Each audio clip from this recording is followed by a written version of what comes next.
Welcome viewers to Module 10, which is on derivatives markets, types and role of derivative instruments.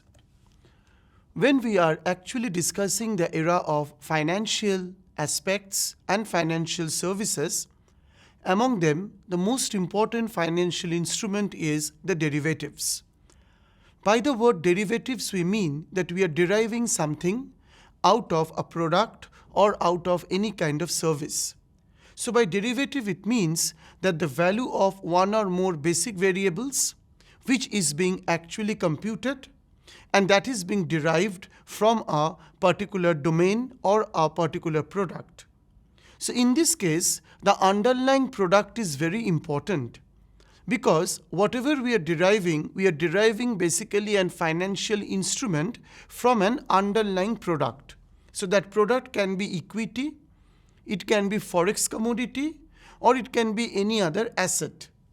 For example, a security can be derived from a debt instrument, share or a loan which can also take up in a secured or unsecured form, and also it results to a particular concept of a contract. So whenever we are talking about the contract, we mean that contract is also derived from the price of the index or the price of any kind of underlying securities. So by derivatives we mean that there is an underlying asset which is already existing, and from the underlying asset a product or a financial service actually comes in place. This boils down to the very important concept of that what are the features of the derivatives or what can be the characteristics of the derivatives. First of all, the derivatives are basically traded globally. So in the era of financial issues and globalization, the derivatives are well traded across the globe and they are also having some good reputations in terms of the track record and in terms of the investors' confidence. Moreover, the derivatives also maintain a very strong bondage with the underlying asset. Whether the asset is a security or any share or any loan, but a derivative or a financial instrument also is linked with that. Third important aspect is it can be traded on the exchanges. Exchanges means the liquid exchanges which can come up, where we find out high volume of trade and competition. So whenever we are talking about the derivatives, it can be used as an instrument of the trade, and it can participate in the global forum, and it can also participate in the global arena. Finally, we have the financial engineers who are being appointed to take up the shell value of a derivative. That means either it can be purchased or transacted at a future date, or it can be purchased at a spot date. That also depends upon the aspect of the financial engineers. And finally, a good portfolio can be created out of the derivatives. So whenever we talk about a portfolio diversification model or any kind of portfolio management from the derivatives we can set up. So in the world of the derivatives, we should also focus on the major market participants who make these issues to happen. So in the derivatives market, we have a series of the market participants. For example, the first one is called arbitrageurs. So who are arbitrageurs? They are earning risk-free profits. That means whatever profits are being done, there is no associated risk or uncertainty with that. And that is they are doing by taking the advantage of the differences between the interest rate and the currency rates. Because interest rates are determined domestically and internationally, currency rates are determined by the global forces, and on the basis of the difference, they are trading funds from one country to another. That means arbitrageurs always take the advantage of this interest rate differential or currency rate differential and actually take the advantage of the better level of profits. That is what arbitrageurs are up to. Then we have the concept of traders. Here the traders basically take care of the risk of the loss of export or import denominated in the foreign currencies.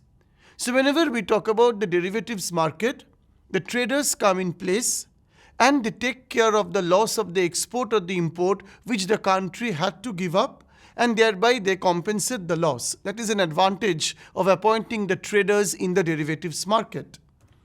Then we have the speculators.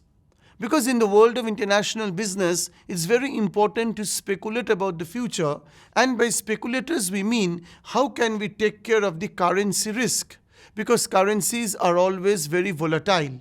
So taking care of the volatility, how can the profit can be done, how the exchange rate transactions can be done, all these are interconnected concepts related to the speculators. Then we have the hedgers. By hedgers, we mean that the domestic participants or the firms who engage in the foreign contracts, so that their objective is to protect the home currency. For example, the currency is depreciating too much, and if depreciation comes in, imports become more costlier.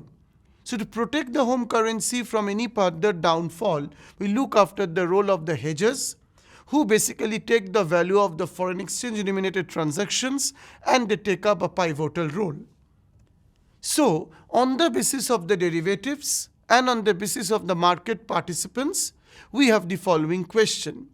The first question says, what is meant by a derivative? Obviously, it is a financial instrument. Obviously, it has an underlying composition of an asset from which the instrument is being derived. And finally, there are certain market participants. So the next question goes by, what are the market participants of derivative markets? Finally, we have arbitrageurs, we have traders, we have hedgers, and finally we have speculators. These are the four major participants who actually come up in a derivative market. Now we go on to the next important issue, that is the types of the derivatives. Because this is very important in any financial market, that how can we classify the derivatives. So if we look at the flow diagram, derivatives can be in commodity or in financial. If we look at in the commodity, then we are looking at the basic instruments. What are the instruments? That can be done at various levels of contracts, because all are different levels of contracts. Either it's forward or futures or options or swap. So these are the four different types of contracts that can be done, which are the basic instruments in the commodity derivative. But when we look at the financial derivative, that is absolutely more complicated because it involves the entire world or the global economies to participate. So we have some complex instruments which comes up in the financial derivatives. So looking at the classification of the commodity derivative, and the first type is forward contract. So what is a forward contract? It's basically a type of a transaction. As in any market, we have both buyer and seller. In the derivative market also we have the same agents who are the buyers and the sellers. So what they do? They agree upon the delivery of a specified quality and quantity of asset at a future specified date. So today if any agreement is being done, but the realization of the agreement will be done in the future date. So that is what is called in the forward contract.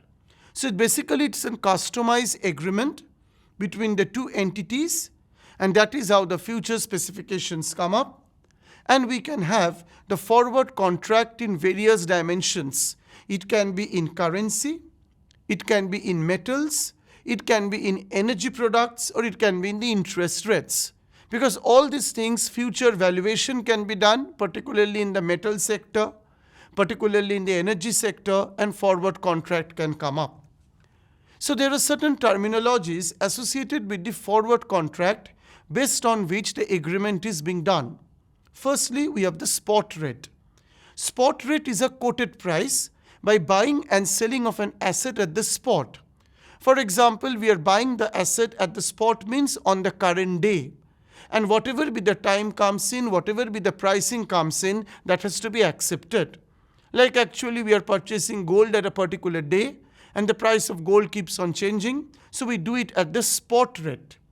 Forward premium can be given which can be greater than the spot rate based on the future realization. We can even also expect a forward discount. This can also be beneficial for the buyer at the point of exchange. The party who agrees to buy in future goes for a long position, which is an important term. Another important term is short position, which is another terminology in the arena of derivatives or the future contracts. Obviously, there are certain merits and demerits in this case. Firstly, let us focus on the merits. A forward contract is basically an agreement which is decided by the buyer and the seller, so it's a tailor-made because it can be modified as per the convenience of the both. It is easy to understand about the terms of the agreement. It allows the businesses to lock in the exchange rate because the fluctuations can be controlled, and that is how the specification of the future date can be done. It can also manage the budget cash flows, and also it can provide some protection against the exchange rate volatility risk. But apart from that, there are also certain demerits. The demerits are subject to default risk. Because these are all international transactions, the risk factor cannot be totally avoided. Risk factor comes in place. May be difficult to postpone or cancel. Once the agreement is being done, it is difficult to cancel the agreement, and thereby the legal issues can crop up. And there is high risk arising from unfavorable movements in the future because exchange rate is very volatile, fluctuations are there, so high risks are involved. So there are certain questions related to this forward contract. So let's focus on the questions. First of all, what is meant by the forward contract? The definition comes in place. What are the major features of the forward contract? Like it traded globally, it has more and more reputations, and it also invites international investors. The items related to forward contracts, some of the terminologies like spot rate, forward rate, long and short positions. And finally, some of the merits and demerits which can also be highlighted. So forward contracts can be discussed in this manner. Another important commodity derivative is future contract. So when we talk about the future contract, is basically another type of the forward contract, but the delivery is being done at an agreed price in future. In case of forward contract, delivery can be done at the spot, but in future it will be done at the future date. It obviously done on an organized and a very strong foreign exchange. Exchange traded instruments are being needed. And also the future contracts can also result to some kind of controls may be imposed, and some standardized exchange rate contracts are done. Keeping in view the terminologies, we have New York Mercantile Exchange, Chicago Mercantile Exchange. Mostly electronic exchanges are being done, particularly in the New York, Chicago, and London for these future contracts. What is the motivation between the future contracts? Because there is a very important term in the arena of derivative market is discovery of the right price. So it depends upon intertemporal allocation function, which may be decided 20 years after or 2 years after. So that allocation can be done based on the price discovery. Hedging is a very important aspect. It calls for price insurance. It calls for shifting of the risk. And the adverse movements can be checked in. That is what the hedging comes in. So the questions are very straightforward with regard to the future contract. First of all, what is meant by a future contract? The definition comes in place. What are the terms associated with it, which is the New York and the London and the Chicago comes in? And what are the motivations behind the future contracts? Why this needs to be done? That's also very much important. Another commodity derivative comes in place, which is the option contract. Option contract is basically not a compulsion of the buyer or seller to enter into an agreement, and it's not an obligation. It's basically a kind of a right, but not the obligation. So always the word obligation is being stressed here of a specified date in future. Because it can be put on hold, it can be cancelled at any time, or it can be taken up at any point of time. So it calls and puts means the calls gives the buyer the right to buy, and puts actually gives the buyer to sell. So when I talk about calls and puts, is basically the option of both the sides of the buyer and seller where there is no right obligation given. Another important commodity market derivative is interest rate option. Interest rate option is also related to the option contract where they has the right to exercise his or her contract as per the agreed rate. That means they can take advantage of the favorable movements, and they are not actually obliged to take the fixed rate once decided. The rate can be modified and changed as per the convenience or as per the market behavior. So this goes in for two very important examples of interest rate options. One is called LIBOR, London Interbank Offer Rate, which is the major leading banks lend to each other. So we have heard about Federal Reserve Bank, how the rates are being decided in the global markets. That's by the interactions of the LIBOR. And another one is MIBOR, which is Mumbai Interbank Offer Rate, which is done within the country and how the interbank rates are decided. So there is no obligation, but they are fluctuating and they change with the options. So this boils down to some of the questions related to the option contract, which is what is meant by the option contract. The definition comes in place. What is interest rate option? That also is very important to understand, because thereby the LIBOR and MIBOR comes in place. And what can be the appropriate definitions for them when we go for the offer rate, particularly for the London as well as for the Mumbai. Another important commodity derivative is swap. What is swap? It's a popular financing vehicle or a contract to exchange two streams of payments for an agreed period of time. So the two streams of payment can be for two different derivative instruments. It can be through loans, it can be through debentures or shares, and it can be done in a simultaneous manner. So what are the terminologies which are important? First terminology is counterparties, because this is about the parties who enter into an agreement. Another is the facilitators, basically the specialists who are designing these banking options. And then we have the cash flows, who are the present values of the future cash flows, because that is also very important how the present value gets decided. So we have the counterparties, we have the facilitators, and we have the cash flows who play an important role in the analysis of the swap. So thereby we can see that for the swap we can encounter two types or the classifications. First we have the interest rate swap, because as it is done in a derivative market or in a financial instrument, that there is an interest rate differential or a currency differential. So in this swap what is being done is the exchange of different payment systems which are fixed and floating in nature. So basically two types of streamings can be done, whether the exchange rate is basically fixed or exchange rate is basically floating. Similarly for the interest rate, that also holds, that whether we are looking for a fixed interest rate or a floating interest rate, both of the types streamings can be done parallelly. And the lifespan of the swap is from 2 to 15 years. And then we have the example of LIBOR, which calls for floating interest rate in the swap. So when we are referring to the floating interest rate, it means it takes care of the market fluctuations, but at the same time there is a protective shield to it, and thereby swap becomes more and more adjustable and comfortable from the point of the agreements or the buyers and the sellers. Apart from interest rate swaps, we have currency swaps. So by currency swaps we mean exchanging principal and fixed rate interest payments on a loan in one currency for fixed rate interest payments on an equivalent loan in another currency. So this is another example of doing the two streams together, where both the currencies can be dealt simultaneously and thereby the loan management can be done. This also takes care of currency fluctuations and currency management.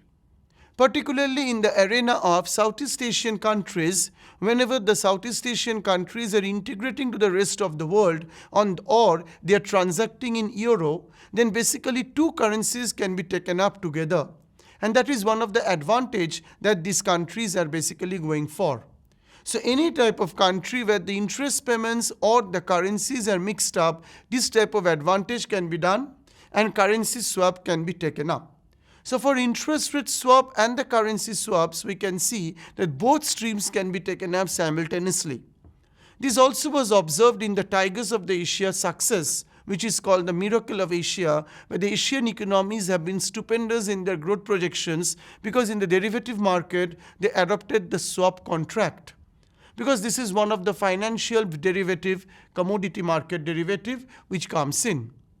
So in the swap, we can see both streams can be accommodated together.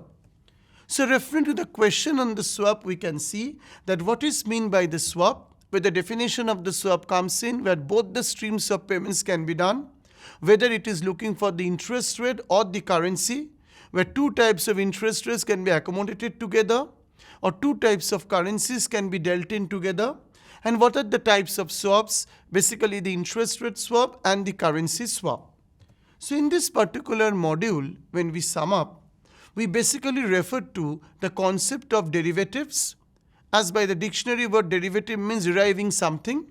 So we are deriving from an underlying asset which is very much is in place. So a financial instrument is being derived. Features of the derivatives are taken care of, because in the features we have most importantly about the global trading and also about the other reputations and also engaging a lot of international partners. Then the types of the derivatives are very important. One can be in commodity, one can be in financial. By commodity, we can have four types, like we are talking about the forward, future, option and interest rates. And also in the financial, we have the swap, where two streams of payments can be done. And thereby the definitions and the respective merits and demerits can be taken up. So a derivative market is a very strong market, particularly in the financial sector. Derivative market also has the potential to act as a catalytic role for economic growth through financial borrowings and through better effectiveness of the financial instruments. And also derivative markets can also act as a protective shield for the risk management. So with the dynamism in the globalization, in the technology and the financial services, more and more of derivative instruments are coming in place, and thereby accelerating the growth potential of any nation.